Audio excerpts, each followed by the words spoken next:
మత్తు వదలరా రివ్యూ చెప్పే కన్నా ముందు ఒకటి చెప్పాలండి. రీసెంట్గా నువ్వు పురుగు కుట్టింది. ఆ పురుగు కుట్టినప్పటి నుంచి ఎక్కడ లేని పాజిటివిటీ పొంగుకొస్తుంది. చెక్కుల మీద సంతకం చేస్తుంటే గుండె తరుక్కుపోతుంది ఆంజనేయులు.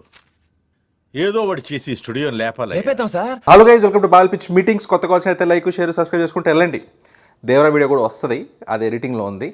అలానే ప్రొడ్యూసర్ చూస్తున్నారు అనుకోండి, పాజిటివ్ రివ్యూ ₹1,00,000, ఇంకా పాజిటివ్ రివ్యూ ₹50,000. Very cheap. ఈ దుబాయ్ షేక్ మీకు పిండం పెడుతుంది. ఓకే, సెగ అయిపోతే మనం మొదలు పెడదాం. బేసిక్గా దేవర వీడియో ముందే చేశా, ఇదే డ్రెస్ చేసుకుని 3 days ముందే చేశా. దేవరా ట్రైలర్ అనాలిసిస్ ప్రెడిక్షన్ ఎప్పుడు నుంచో నా ఎడంకన్నా గట్టిగా అదురుతుందండి. ఏదైతే అదేం చెప్పేస్తాను. ఇంకా మా ఎడిటర్కి హెల్త్ బాగాలేదు, సో ఈ వీడియో వచ్చింది అంటే ఒక 24 hours అటు ఇట్లో ఆ వీడియో కూడా వచ్చేస్తుంది. ఇక మనం మొదలు పెడతామండి. మత్తు వదలరా ఎలా ఉంది అంటే నాకైతే నచ్చిందండి. What is sudden surprise? మీకు వినడానికి సర్ప్రైజింగ్గా ఉన్న, షాక్లో ఉన్న, ఇంకోసారి చెప్తా. నాకైతే నచ్చింది. నా పొలంలో మొలకలొచ్చా. సరే, ఫ్లాస్ ఉన్నాయి. 100% సూపర్ బంపర్ హిట్టా అంటే కాదు. ఎందుకు అనేది మనం మాట్లాడదాం. ఎందుకు నచ్చింది అంటే ట్రూ టు ఒరిజినల్ ఉంది. నాకు హ్యాపీ బర్త్డే లాగా ఉంటుందేమో అని చెప్పి కొంచెం భయవేసి టైనాలు తీసుకెళ్దాం అనుకున్నా. బట్ ఆల్రెడీ లిమిట్ దాటిపోయింది. Today I had like a very bad headache. So already 6 టైనాలు తీసేసుకున్నా. అది డైలీ లిమిట్ దాటిపోయింది. సో సినిమాకి వెళ్ళా. ఇంకా సినిమా కనుక హ్యాపీ బర్త్డే లాగా ఉంటే దేవుడే కాపాడాలి అని. లేదు, హ్యాపీ బర్త్డేలా లేదు. పార్ట్ 1కి చాలా క్లోజ్గా ఉంది. కామెడీ చాలా పండింది. సత్య గారు అసలు కింద మీద ఊపు, సత్య గారితో పన్నట్టు సింగిల్ మ్యాన్ అండి. ఇంకంతే. ఒకప్పుడు పీక్లో ఎలా నడిపించారో బ్రహ్మి గారు, ఆ టైప్లో నడిపించారు సినిమాని. క్రెడిట్ సత్య గారు ఒక్కరికే కాదు, ఎందుకంటే ఆయన బాడీ లాంగ్వేజ్, టైమింగ్, అదే కాకుండా సిచ్యువేషనల్ కామెడీ, ఆ సిచ్యువేషన్ని క్రియేట్ చేయడం కూడా దానికి క్రెడిట్ ఇవ్వాలి.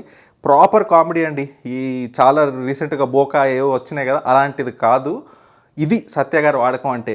కొంతమంది హరిశంకర్ గారు అంటారు, సత్యాన్ని నేను చూపిస్తా, అది చూపిస్తా అని. ఏం చూపించారు మీరు హరిశంకర్ గారు? ఒకవేళ మీకు తెలిసిన వాళ్ళు కానీ ఎవరైనా హరిశంకర్ తెలిసిన వాళ్ళు ఉంటే ఈ పాట చెప్పండి, ఈ సినిమా వెళ్ళి చూడమనండి. This is how you utilize Satya. అది చాలా ఫన్, చాలా కోకీగా వెళ్తుందండి సినిమా. నాకు ఎందుకో happy birthday was too intelligent అనిపించింది. Not for everyone type. కానీ పార్ట్ 1 ఇది నాకు బాగా నచ్చింది. అంటే there is something new, unique, కోకీ అన్నీ ఉన్నాయి. కాకపోతే ఒక లిమిట్, ఒక మోడరేషన్లో ఉంది. బాగా వెళ్ళింది. పేస్ కూడా చాలా బాగుంది. అట్లీస్ట్ ఫస్ట్ హాఫ్ వరకు అయితే టక అవుతూ ఉంటుంది. ఎడిటింగ్ కూడా కొన్ని రకాల టైపుల్లో ట్రై చేశారు. I like it. ఇనిషియల్గా అయితే బాగుంది. తర్వాత కొంచెం రిపిటేటివ్ అనిపించినా కూడా the way the show characters కానీ ఇలా జూమ్ అవుట్లు, I think it is editing. అది అక్కడైతే చాలా బాగా అనిపించింది. సింహ గారు కానీ, ఫరియా అబ్దుల్లా గారు కానీ, మిగతా క్యారెక్టర్స్ కానీ ఉన్న స్కోప్లో ఏది ఎబ్బెట్లాగా అనిపించలేదు. అలా వెళ్ళిపోయింది సినిమా, అంతే. మీరు ఒకవేళ ఫ్రీగా ఉంటే వెళ్ళిపోండి, నవ్వాలనుకుంటే వెళ్ళిపోండి, టికెట్లు బుక్ చేసుకోండి. No brainer. ఫస్ట్ హాఫ్ అయితే హిలేరియస్. నేను ఈ మధ్య అంత నవ్వలేదు, నాకైతే నచ్చింది. మరి ఏంట్రా నువ్వు మరి నచ్చింది అంటున్నావు కానీ ఫుల్ ఫ్లెడ్జ్డ్గా వెళ్ళట్లేదు, ఏదో డెంటల్ ఫ్లాస్ అన్నావు. ఏంట్రా ఆ ఫ్లాస్ అంటే సింపుల్ కాన్సెప్ట్ అండి. పార్ట్ 1లో ఇచ్చే షాక్ వాల్యూ, పార్ట్ 1లో ఉండే ప్లాట్, ఇక్కడ అదొకటి మిస్సింగ్ అనిపించింది నాకు. Specially towards the end it falls flat. ఎందుకంటే పార్ట్ 1లో అంతే, దట్స్ అండర్స్టాండబుల్ అని కూడా అనిపిస్తుంది. ఎందుకంటే పార్ట్ 1లో ఆల్రెడీ చేశారు. పక్కన ఉన్న ఫ్రెండ్ ఇదంతా, ఓకే స్పాయిలర్ అలర్ట్, ఇప్పటికి చూడకపోతే మీ ఇష్టం అది.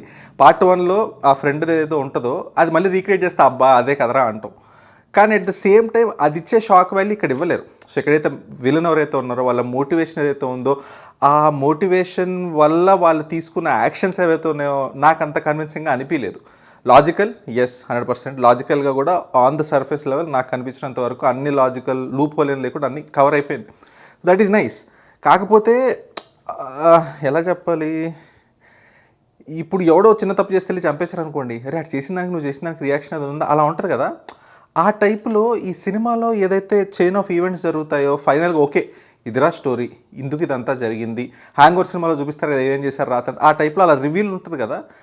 That was disappointing. పేస్ గురించి మాట్లాడుతూ పేస్ బాగుందన్న కానీ దెర్ ఆర్ సర్టన్ హికప్స్ అలా అనిపించింది నాకు. స్పెషల్లీ వెన్నెల్ కిషోర్ దగ్గర ఒక ఫైట్ సీక్వెన్స్ ఉంటుంది, that was two long. And క్లైమాక్స్లో కూడా ఒక షూటింగ్ సీక్వెన్స్ ఉంటుంది. ఇంకా that is were it feels అరే కొంచెం రిపిటేటివ్గా అవుతుంది. ఆ కెమెరా యాంగిల్స్ కానీ ఇంకా ఆపేయండి, కట్ చేసేయండి, లాగేయకండి అంటే దర్ సెల్ఫ్ అవర్. తర్వాత కూడా అంటారు ఇందాకే చేసి జరిగింది ఇప్పుడు చేయొద్దు అది ఇదని. బట్ అలాంటి చోట్ల కొంచెం లాగ్ అనిపించింది. ఓవరాల్ 2.5 hours అనుకుంటా. That's good length. ఇంకొకటి ఏమనిపించిందంటే సినిమాలో ఫన్ నుంచి ఎప్పుడైతే ప్లాట్ పాయింట్కి వెళ్తుందో అది ఏదో సీరియస్ పాయింట్ చెప్తున్నా అది కామెడీగా అనిపిస్తుంది. ఆ ట్రాన్సిషన్ సరిగ్గా అవ్వలేదు అనిపిస్తుంది. Specially when the show like abuse కానీ సినిమాలో అలాంటిది చూపించినప్పుడు మనం ఎమోషనల్లీ జీరో కనెక్ట్ ఉంటుంది. ఏదో చెప్పాడా చూస్తున్నాను, ఎందుకంటే అప్పటిదాకా నవ్విచ్చి అంతా కామెడీగా చూపించి సడన్గా వచ్చి సీరియస్ మ్యాటర్, మర్డర్లు జరిగిపోతున్నాయి, అబ్యూస్ జరిగిపోతుందంటే ఏమో నాకైతే అక్కడ అంత ఎమోషనల్ కనెక్ట్ అయితే మిస్ అయింది. ఒకటి చెప్పాలా వద్దా అని ఆలోచిస్తున్నా, కానీ చెప్తా. బేసిక్గా ఫరీ అబ్దుల్లా గారు ఉన్నారు, బాగానే ఉంటారు, బాగానే యాక్ట్ చేస్తారు, స్కోప్ అంతా బాగానే ఉంది సినిమాలో, డ్రెస్ కూడా అంతా బాగానే ఉంది. టువర్డ్స్ ది సెకండ్ హాఫ్ ఎప్పుడైతే ఇంకా this is the dress you're going to wear until the end of the movie అనేది ఉంటుందో, అక్కడ అది కావాలని చేశారా లేకపోతే ఏం చేశారో తెలియదు, కానీ నాకైతే ఒక వార్డ్రోబ్ మాల్ ఫంక్షన్ లాగా అనిపించింది. It was unnecessary. అండ్ ఏమో అది లేకపోయినా it wouldn't have made any difference, కానీ వై అనేది నాకు అర్థం కాల. చిరంజీవి గారి రెఫరెన్సెస్ చాలా బాగున్నాయి, ఫ్యాన్స్ అయితే కొంచెం ఎంజాయ్ చేస్తారు. క్లైమాక్స్లో నాకైతే పండొచ్చు పండకపోవచ్చు, నాకైతే పండింది సత్య గారు ఏదైతే చేశారో. At the same time okay, does it live up to the first part అంటే yes, in terms of flavour. Comedy definitely more than part 1, plot తక్కువ. సో ఇదనమాట, కొంచెం జిగ్జాగ్గా ఏదో చెప్పినట్టు అనిపించిన. చూడండి మీరు, you'll definitely not be disappointed అండి. సినిమా చూసి వీడు ఇంత చెప్పాడు బొక్కలా ఉందని అయితే అనరు.